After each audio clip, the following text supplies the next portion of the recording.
Okay guys, so what we're going to do tonight is ranch fried chicken. I've got some chicken breast that I cut down.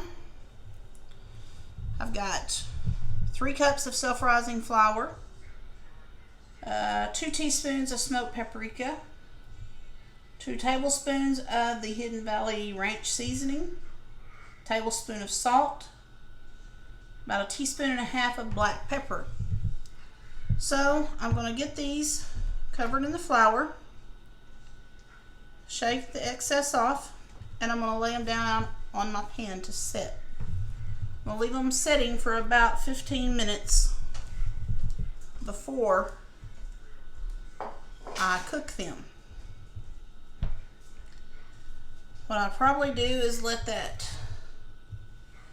first layer of flour get tacky. Then I'll recoat them right before I drop them in the grease. My family's not a big fan of the milk and egg and flour and all that procedure. So we're going to do it this way. So we'll catch up with you back at the skillet.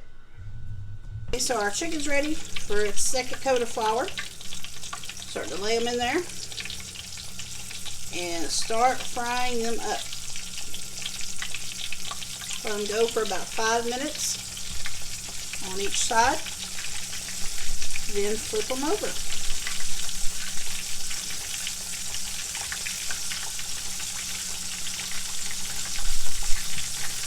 This is going to be a treat for me tonight. I've been trying to stay away from a lot of fried foods, so looking forward to this.